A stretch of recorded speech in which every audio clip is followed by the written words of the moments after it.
শেষে এখন বানাবো আমি ব্রেকফাস্ট। ও তেলটা বেশ সুন্দর কিন্তু গরম হয়ে গেছে। বিশেষ করে ডিম পোচ কিংবা ডিমের অমলেট এগুলো যখন আমরা বানাবো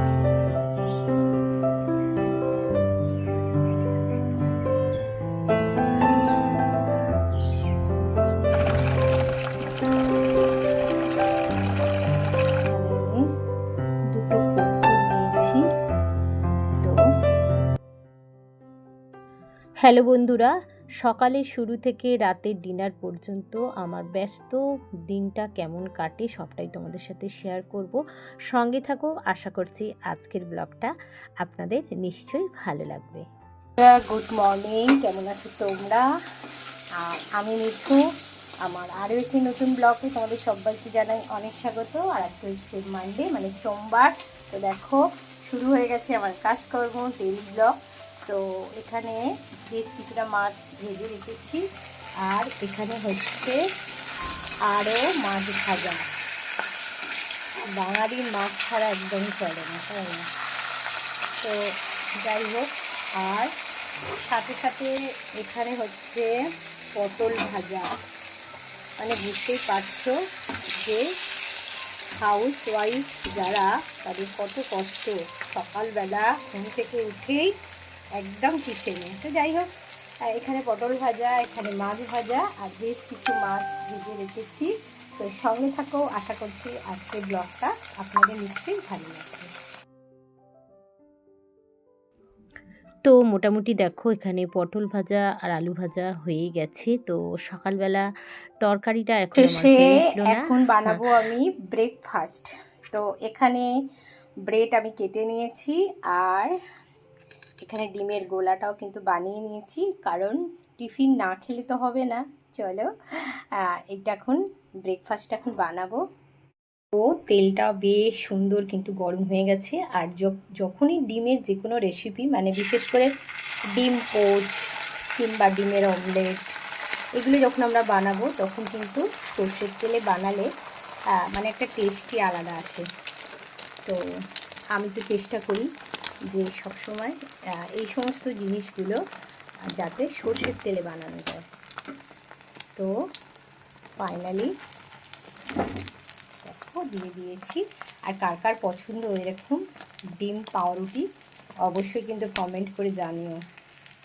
একদম ইজি, 2 মিনিটেই কিন্তু একদম রেডি হয়ে যায়। আর ভাগ ভাগ করে আমি দিয়েছিলাম বলে তো কোনো অসুবিধা হয়নি এগুলো ওলট পালট করতে। আর খাওয়ার সময় এর ওপর যদি একটু বাটার দিয়ে দেওয়া যায় তাহলে কিন্তু আর একটু জমে যায়। আর তার সাথে সস তো আছেই। তো খাবার জন্য একদম রেডি, অল্প একটু বাটার আর সস দিয়েছি।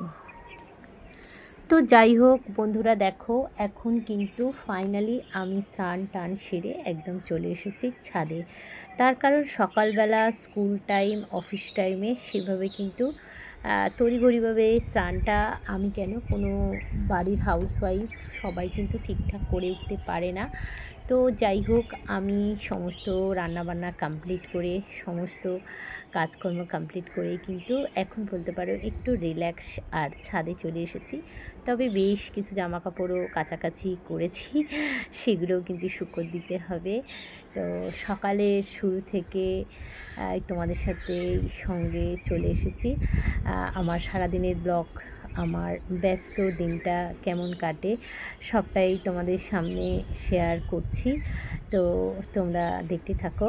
তো এটাই একটা মানে বাড়ির হাউস ওয়াইফের যে দিনটা কীভাবে কাটে, তো ভালোই লাগে। সেটা যারা যারা পছন্দ করো অবশ্যই আমার ভিডিওটা দেখো আর জানিও যে কেমন লাগছে আমার ব্লগ আপনাদের, তাহলে আমি একটু মোটিভেট হতে পারি একটু ব্লগগুলো আপনাদের সাথে শেয়ার করার জন্য। তো যাই হোক, এখন কিন্তু কমফর্ট দিয়ে দিয়েছি, শুধু ছাদে এলে হবে না, জামা কাপড় শুধু কাচলেই তো হয় না, তার সাথে অনেক রকম ঝামেলা থাকে। যেমন স্কুলের ড্রেস হলে সেগুলোকে উজালা দিতে হয়, আর টুকটাক যেগুলো থাকে কিছু কিছু জামাকাপড় কমফর্ট দিতে হয়, একটু ভিজিয়ে রেখে দেবো। তো এখন হচ্ছে দুপুরবেলা, খাওয়া দাওয়া পুজো কোনোটাই কিন্তু হয়ে ওঠেনি।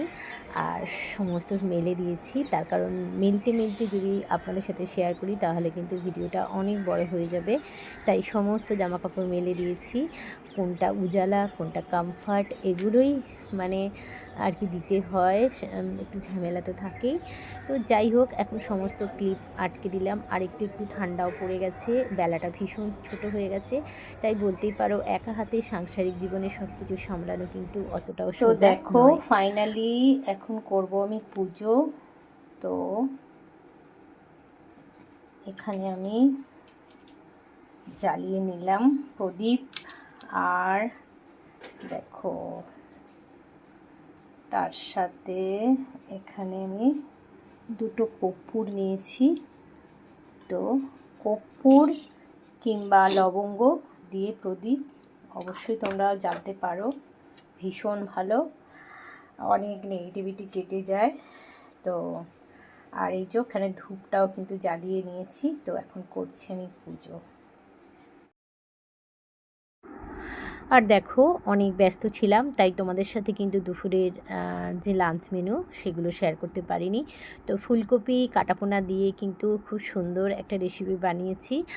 আর এখানে কিন্তু দেখো ভাত আছে গরম গরম, তার সাথে থোর ভাজা। তো থোরটা কিন্তু খাওয়া আমাদের শরীরের পক্ষে ভীষণ ভালো, সপ্তাহে একটা দিন কিংবা দুটো দিন অবশ্যই কিন্তু এগুলো রেসিপিতে রাখা খুবই দরকার। তো এখন হচ্ছে রাত্রিবেলা, প্রায় রাত্রি 9টা বাজে। তো এখন দেখো চলে এসেছে কিন্তু রাতের ডিনার, মানে ছেলে আর আমি দুজনেই খাবো। তো যাই হোক, এটা চলে এসেছে, একদম প্লেটিং করে নিয়েছি বলতে পারো। দুপুরবেলা যে সমস্ত রান্নাবান্না সবই খাওয়া দাওয়ার পর যেটুকু আছে আছে, আর এখন কিন্তু ওটা আর খাওয়া যাবে না, খাবো না। তো মনের পছন্দের মতো কিন্তু রাতের খাবার একটু চলে এসেছে। তো যাই হোক বন্ধুরা, সকালে শুরু থেকে রাতের ডিনার পর্যন্ত আমার সারাদিনের ব্লগ তোমাদের কেমন লাগলো অবশ্যই